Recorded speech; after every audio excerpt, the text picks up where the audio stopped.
Hi, it's Miss Emily from Rockport Library, and I'm here to share another First Chapter Friday with you. This week we're going to read the first chapter of Tiger Honor, which is a new book by Yoon Ha Lee. It's a science fiction book. It's part of the Rick Riordan Presents imprint. Seven is a young tiger spirit from the Juong clan who wants nothing more than to join the Thousand Worlds Space Forces and, like their uncle, captain a battle cruiser someday. So let's read the first chapter and see what happens. I'm going to skip the little prologue. Chapter 1. Just drawing up a tiger. When the mail arrived, it should have been the best day of my life.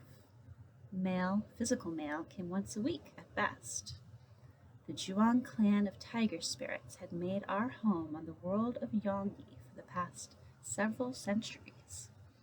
Our ties to the land dated back to the steaders who settled this planet back when traveling between stars took decades or even centuries. My grandmother, the matriarch of the clan, claimed she could remember what the world had looked like before it was terraformed, when it was a ball of mud and toxic sludge.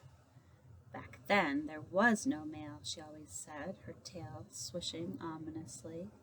No food, no medical supplies, no fuel, nothing. That was before the Thousand Worlds came together and you couldn't ever rely on anyone but family. But when our home security system announced that the mail had been dropped off, all I cared about was whether there was anything for me.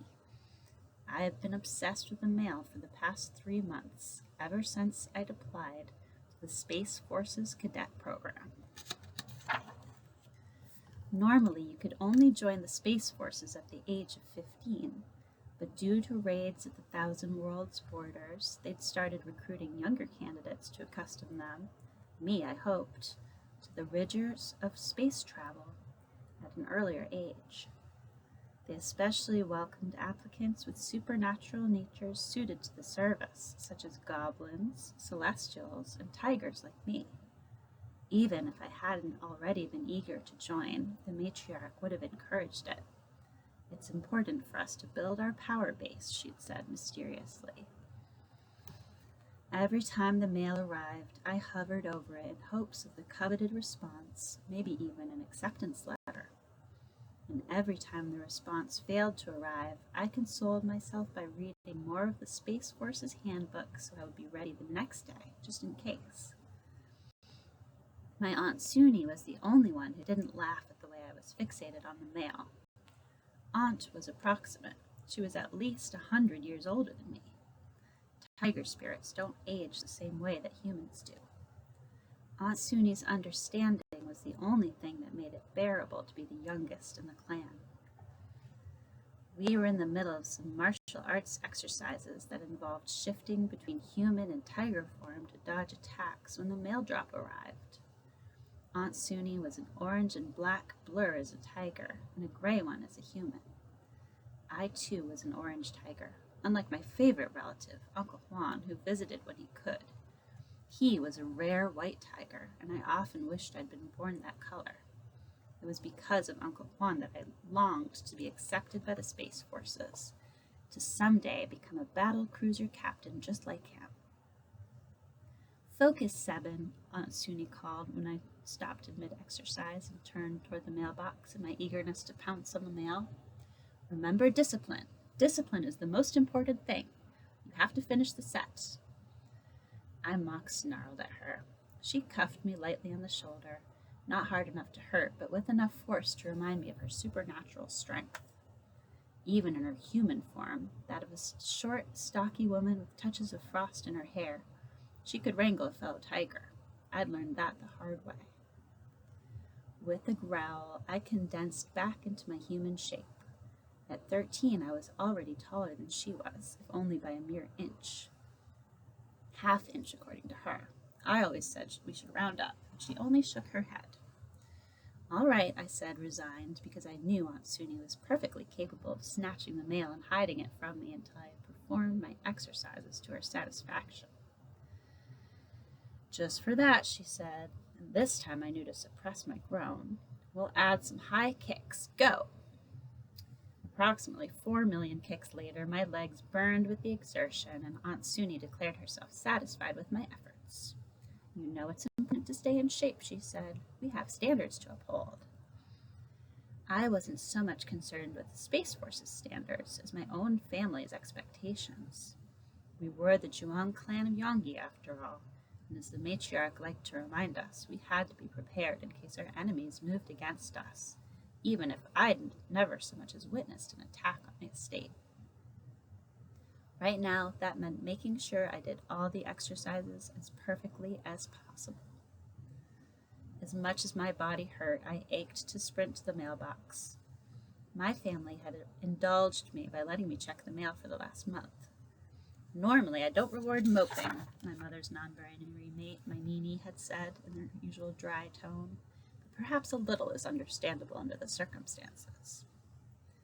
Still, I didn't want Aunt Suni to think of me as an irresponsible tiger cub, so I walked at her side.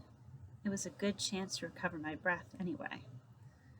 If I was accepted, I'd have to do more than just make a good impression on my family. I was determined to excel in the Space Forces, maybe even outshine Uncle Juan someday. To reach the mailbox, we had to cross the estate's outer courtyard.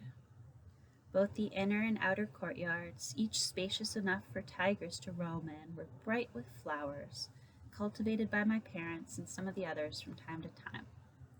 You wouldn't think that tigers would care about gardening, but as my mother liked to tell me, we thrived in nature, whether that meant overgrown groves of bamboo or the graceful sweep of willow branches. The art of gardening consisted of arranging plants so they looked like they had grown in the wild, except more picturesque. I appreciated the gardens, but I yearned to leave the planet and see other worlds. I could watch the Holo programs, which depicted everything from fantastical ruins to the extreme temperatures on tidally locked planets and other systems, where one hemisphere was an eternal day and the other an eternal night. It would be so much better to visit those places myself. My best chance of doing that was getting into the Space Forces. Here we are, Aunt Suni called as the mailbox came into sight. It was shaped like a miniature pagoda whose roof came off if you worked a cunningly hidden latch. I loved everything about it, even its absurdity. More intriguingly, someone had left a package at its base. That couldn't be for me, but I was curious about it anyway. Aunt Suni, taking advantage of my distraction, added, "Brace you," and shimmered into her tiger form as she sprang into action. I did likewise, reveling in the fact that I became stronger and swifter in my native shape. As a tiger, you couldn't tell I was 13 years old. I looked almost adult, complete with a fine orange pelt, deep black stripes, and a long, long tail. Perhaps it wasn't strictly fair that Aunt Suni had started the race before I'd had a chance to shift. But one thing my family emphasized was the importance of being adaptable. I remembered the last time I complained about the conditions of a training exercise being unfair. My mother had looked at me with disappointment and then explained that in times of war, everything might be unfair. The enemy wouldn't give their opponent a fair chance, so a true warrior dealt with the situation instead of griping about it. From then on, I'd kept my mouth shut and redoubled my efforts. Spurred by the memory, I gathered myself for one great leap as we neared the mailbox. Even so, Aunt Suni's own leap was more powerful than mine, and she arrived a second before I did. Her momentum carried her past the mailbox, and she swung back around, resuming her human form as she did so. I changed back as well, trailing in her wake. "I almost had you," I said, knowing that she wouldn't hear it as a challenge the way the rest of my relatives would. "You did indeed," Aunt Suni agreed. "Well done." I ducked my head, trying not to let her see how much the words of praise meant to me. The rest of my family rarely gave out compliments. That didn't distract me from my purpose, however. I wanted to rise on my toes and reach for the mailbox, but knew I had to wait permission. Even Aunt Suni had her stern side. "Very good," she said, acknowledging my patience. "You may get the mail." I had to restrain myself from lunging forward and picking up the package to shake it. The box was larger than I had realized. no more than a foot wide and only 6 inches deep, but almost half as long as I was. Aunt Suni might not mind, but the other tigers would disapprove. It's probably something completely unrelated, I told myself as my heart pounded. I couldn't let Aunt Suni see my hope or my dread. From time to time, we got curios from Uncle Juan, accompanied by brief but exquisitely calligraphed notes on expensive mulberry paper. More often, the matriarch received cryptic little parcels, which I wasn't allowed to ask about or show interest in. The matriarch had made it especially clear that I was never to mention the existence of those parcels to any outsider who might happen to show up at the estate. I assumed this larger package, too, had to be kept secret. I made myself step forward and calmly work the catch of the mailbox as though it were an ordinary task, as opposed to the one thing standing between me and my lifelong dream. The catch did its trick, and the roof of the miniature pagoda sprang open on its hinge. Inside was a letter, which I picked up as decorously as I could manage.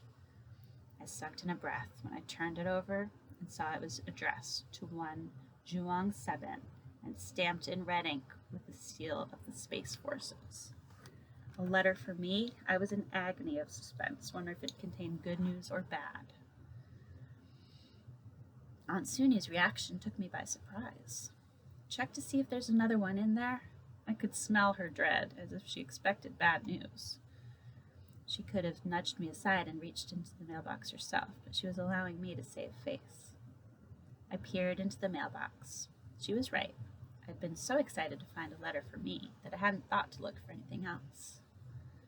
Huh, was all I could think to say when I drew out the second letter.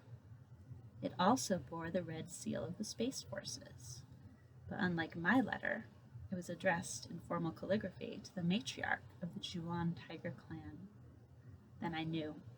I should have figured it out sooner. The box contained a sword, an officer's sword, like the one Uncle Juan always wore on his visits. That, plus the letter, meant no, it couldn't be. I could only think of one reason why the Space Forces would return a captain's sword, because he was dead. My eyes stung. It wasn't the first time a member of the Juan Tiger clan had died in service, but I'd hoped to follow in Uncle Juan's footsteps and make him proud. Not Uncle Juan, I thought in dismay, the uncle who had always made sure to bring me something special every time he visited, whether it was a knife of my own or a cinnamon candy. The uncle who had told me stories about his adventures as an officer, fighting off pirates or saving his comrades from the Thousand Worlds' enemies. You must take this to the matriarch right away, Aunt Suni said. She pursed her lips as she regarded the package, her expression grim. A memory flashed before me of the last time Uncle Juan had visited the estate. He had been resplendent in his Space Forces uniform, dark blue with shining gold braid, and along with his blaster he'd had a sword belted at his side. He'd let me look at the sword up close and then draw it from its sheath for one magical moment. It was a masterwork, that sword. Even its sheath was finely ornamented, with gold scrollwork and symbols pieced together from mother of pearl. The hilt was wrapped in oiled leather, and a blue silk tassel hung from its pommel. I'd been disappointed to discover that the blade itself was blunt, and the corner of my uncle's mouth had crooked upward in amusement. This sword represents my honor, he said. It is my honor that gives it its edge, not the metal itself. I'd said I understood, although I didn't. Honor was all very well, but what good was a blunt sword against pirates or raiders from the jeweled worlds? Now, as I looked down at the box, I trembled. Surely it couldn't contain Uncle Juan's sword. It can't be, I said to myself. That's not for us to find out, Aunt Suni said briskly. Still, that acrid worry smell came from her again. She hoisted the box with ease. You can come with me, since I'm sure the matriarch will want to hear your news, too. We padded solemnly through the courtyard and to the separate building where the matriarch kept her residence. From the outside, it resembled the mailbox pagoda, with its peaked roof and decorations in the traditional 5 colors of black, red, green, yellow, and blue. Someone's idea of a joke, although I had a hard time imagining the matriarch had a sense of humor. We stopped by the profusely blooming azalea bushes whose magenta blossoms masked the entrance to the pagoda. I craned my head back to squint at one of the thoroughly modern windows above us. I glimpsed a shadow moving behind it. The matriarch liked to keep an eye on all the approaches. "Matriarch," Aunt Suni called out, "we have a package addressed to you in a letter from the Space Forces." She used the most deferential language on account of the matriarch being the head of the family and the oldest one here. The wind rustled the azalea blossoms and their glossy leaves. For a moment I wondered if the matriarch had heard us. Even if she hadn't, we'd have to wait here until she acknowledged us. It was her way. Then a hoarse voice with a hint of a growl in it said from above, "Come in, Suni, and bring the cub with you." I hated being called cub as if I were still a child, but the fact remained I was the youngest tiger spirit in the family. Besides, I knew better than to object. I followed Aunt Suni up the stairs to the foyer where we both took off our shoes before continuing up more stairs into the pagoda proper. The matriarch sat cross-legged on an embroidered floor cushion, her back straight. Her long white hair had a single black streak in it, and she had yellow eyes which made her look impossibly tigerish, even in human form. I had never seen her in anything but a hanbok, the old-fashioned dress of the Thousand Worlds. The jagori, or jacket, was of faded orange with subtle gold embroidery, and her chima, or skirt, was an equally faded black. We bowed deeply. I was impressed by how Aunt Suni managed it without dropping the box on her toes. "Bring it here, Suni," the matriarch said in her growling voice. Aunt Suni did. "Open it." Aunt Suni kept her fingernails sharp, as did all the elders in the family. Or maybe she'd turned them partway into claws. I wasn't sure which. I didn't have that kind of fine-grained control over my shape-shifting. Most tigers didn't. She sliced the package's tape and opened the lid. My breath caught when I recognized the sword. "It's Juan's," Aunt Suni said. The matriarch's eyes flicked to me, sharp as a knife cut. "So it is." The matriarch noticed my distress. Instead of rebuking me directly, she said to Aunt Suni, "Seven is disgracing himself." I knew she'd meant for me to hear. I immediately lowered my gaze, flushing in shame. The matriarch opened the letter that Aunt Suni gave her. Her eyes flickered.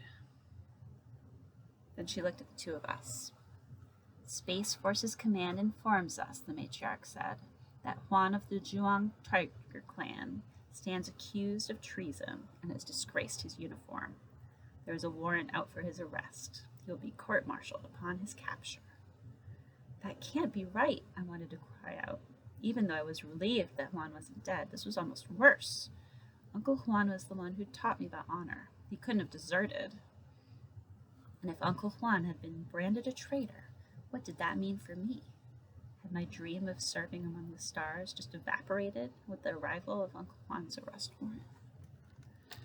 All right, can't wait to see what's going to happen next. Again, this is Tiger Honor by Yoon Ha Lee. It's available at the library. Come check it out.